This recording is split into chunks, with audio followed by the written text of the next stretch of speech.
Subscribe the channel, hit the bell button and follow me on Insta and FB.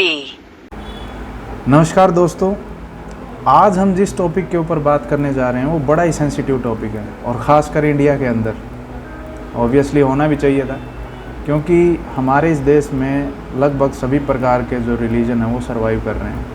हम उस बात में बिल्कुल नहीं जाएंगे कि वो किस हालात में और कैसे सर्वाइव कर रहे हैं, लेकिन एक बात बड़ी सोचने वाली है। हर बड़ा प्लेटफॉर्म, चाहे वो पॉलिटिक्स हो, चाहे वो अंतर्राष्ट्रीय पटल हो या वो सोसाइटी हो, इवन घर ही क्यों ना हो, यारी दोस्ती ही हो, उसमें जो रिलीजन की इन्वॉल्वमेंट है वो मोस्टली आज के दिन नेगेटिव वे में ही काउंट की जा रही है। मेरा कहने का ये मतलब है कि रिलीजन की वजह से आज देश के अंदर बड़े से बड़े दंगे, बड़े से बड़ा अनरेस्ट जो है वो होता है देश के अंदर। लेकिन ऐसा क्यों? रिलीजन जैसी इतनी एलीट चीज़ को हमने सिर्फ़ और सिर्फ अपनी लड़ाइयों को, अपने पॉलिटिकल मुद्दों को एग्जीक्यूट करने का, या फिर कहें कि और भी किसी चीज़ को नेगेटिव बैकअप देने का ज़रिया क्यों बना लिया, जबकि ये काम रिलीजन का कतई नहीं। इसका रीज़न मुझे एक ही जान पड़ता है कि रिलीजन को हमने उसकी ट्रू सेंस में कभी पढ़ा ही नहीं। हाँ, ये सच बात है, हम शायद उस चीज़ की अगुवाई कर रहे हैं जो चीज़ एक्चुअल सेंस में हमारे साथ खड़ी ही नहीं है, और उसकी होने की वजह भी हम ही हैं। मैं अगर सिंपल शब्दों में समझाऊं तो पुराने टाइम से लेके अब तक रिलीजन को कई दफ़ा कई लैंग्वेजेस के अंदर ट्रांसलेट किया गया है, और उसमें जो ट्रांसलेटर था उस टाइम, उसने कहीं ना कहीं इंटरप्रेट करके अपनी भावनाओं, अपनी फीलिंग्स को भी शाब्दिक रूप दे दिया, जिसका असर जो है जनता पे भी पड़ा, और जो उस बाहर के रिलीजन या बाहर के लोग उस रिलीजन को पढ़ने वाले थे उनके ऊपर भी पड़ा। अगर मैं एग्ज़ाम्पल दूं, हो सकता है कि ये एग्ज़ाम्पल कहीं ना कहीं एक तरीके से कंट्रोवर्शियल हो जाए, लेकिन जो है वो सच है, जो वो मैं बता रहा हूँ। अगर इसमें कुछ झूठ हो या गलत हो फैक्ट वाइज, तो आप नीचे कमेंट बॉक्स में कमेंट करके मुझे ठीक कर सकते हैं, मेरी नॉलेज को ठीक कर सकते हैं। मैक्स मुलर ने काफ़ी सारे ग्रंथों का जो है इंग्लिश में रूपांतरण किया, उन्होंने ट्रांसलेट किया इंग्लिश में, और उन्हीं में से हमारे बड़े ही जो ज्ञानी पुरुष, ज्ञानी जो हस्ती हैं, डॉक्टर भीमराव अंबेडकर जी, उन्होंने उनको पढ़ा, जिसका असर उन पे ये हुआ कि उन्होंने बॉयकॉट कर दिया बिल्कुल ही रिलीजन का ही। रीज़न और भी हो सकते हैं, लेकिन अगर उनकी बुक, उनकी खुद की बुक जो मेरे ख्याल से हु वर द शूद्रास, उसमें उन्होंने खुद लिखा है कि हाँ, मुझे संस्कृत लैंग्वेज की नॉलेज कम है, लेकिन ये कमी रिलीजन को समझने में मेरे आड़े नहीं आ सकती, पहली बात। दूसरी बात, उन्होंने अपनी इस बुक में 20 से 25 जगह पे मुलर साहब को कोट किया।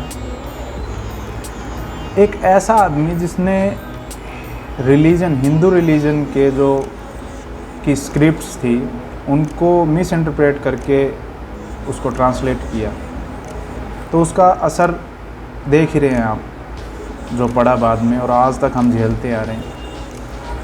मैं ये नहीं कह रहा जो हुआ, जो कास्टिज़म का जो फंडा था या कुछ और था, हम उनमें नहीं जा रहे। वो जो गलत था वो गलत था, जो सही है वो सही है, हम उस चीज़ में नहीं पड़ रहे। लेकिन एक ट्रू सेंस में, एक कुछ भी डिसीजन लेने से पहले हमें ट्रू सेंस में उस चीज़ को पढ़ना बहुत ज़रूरी हो जाता है दोस्तों। इसी के अपोजिट अगर हम बात करें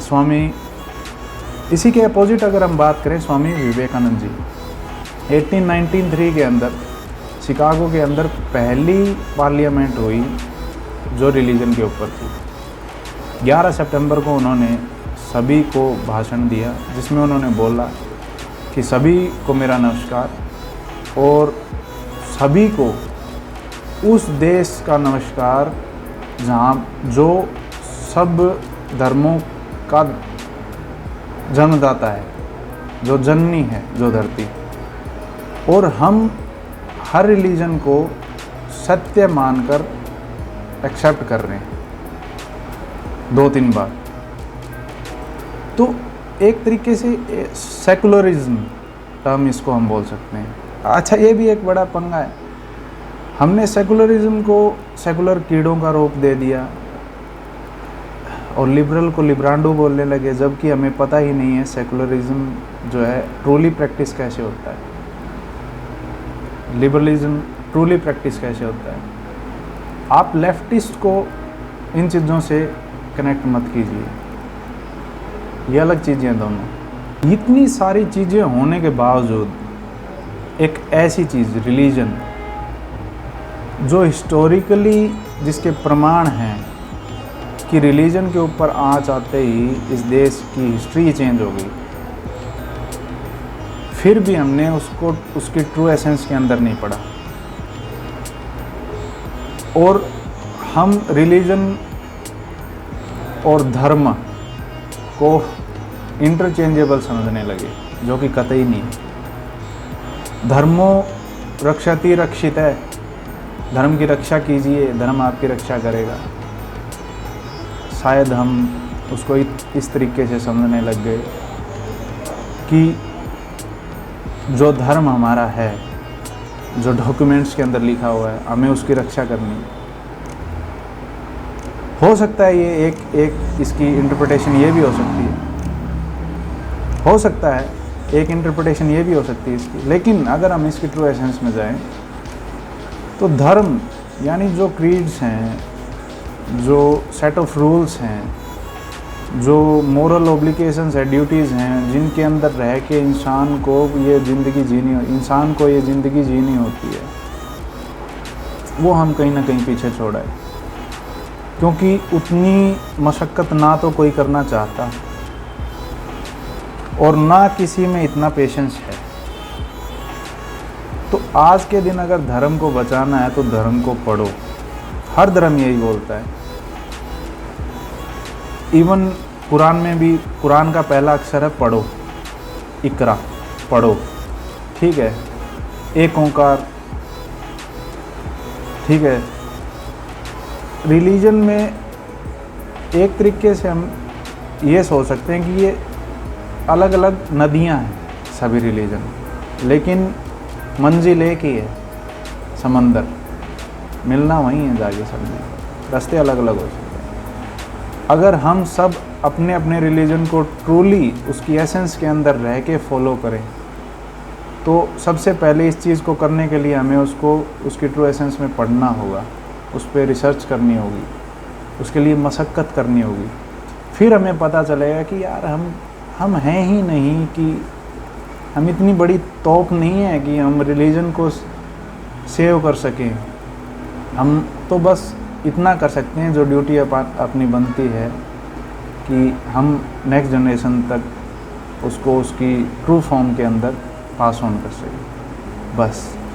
वरना हमें इतनी ताकत है ही नहीं। जहाँ से हमें ताकत मिल रही है, जहाँ से हमारी रक्षा हो रही है, हम उसकी रक्षा करें। तो सीधी सी बात ये है कि आप अपने रिलीजन के टेक्स्ट को अच्छे तरीके से पढ़िए। आपको टाइम ही नहीं लगेगा, ना ही आप दूसरों की बोली हुई चीज़ों के ऊपर रिएक्ट करेंगे, ना ही उनके बहकाव में आएंगे। आप एक बार कोशिश कीजिए उनको सही तरीके से पढ़ने की, सही तरीके से समझने की, और फिर उसी सेंस में उसको इम्प्लीमेंट करने की। फिर कहीं ना कहीं आप अपने आप को एक तरीके से ट्रू फॉलोवर कह सकते हैं। वरना तो सब भूल भुलैया भाई, कोई किधर ही भाग रहा है, कोई किधर ही भाग रहा है, और उस चीज़ के अंदर सिर्फ़ और सिर्फ अनरेस्ट ही जो है होगा। इस तरीके से रिलीजन कहीं ना कहीं ख़तरे में है। रिलीजन ख़तरे में है, इसका रीज़न भी यही है। किसी और से रिलीजन को ख़तरा हो ही नहीं सकता, कभी भी नहीं। इंडिया की हिस्ट्री गवाह है कि बहुत से इन्वेडर्स आए, कुछ रहे और कुछ चले गए, लेकिन रिलीजन तभी कोई गायब हुआ है, अगर एक दो गायब हुए हैं, उनका इन्फ्लुएंस अगर कम हुआ है, तो उसका रीज़न भी यही है कि जो उसके फॉलोअर्स थे उसको ट्रू एसेंस में उसको फॉलो ही नहीं कर पाए, उसको समझ ही नहीं पाए और नेक्स्ट जनरेशन तक उसको ले जा ही नहीं पाए। आप इस चीज़ से बचिए। आपको तलवार नहीं, आपको किताब उठाने की ज़रूरत है। किताब उठाइए। जय हिंद, नमस्कार।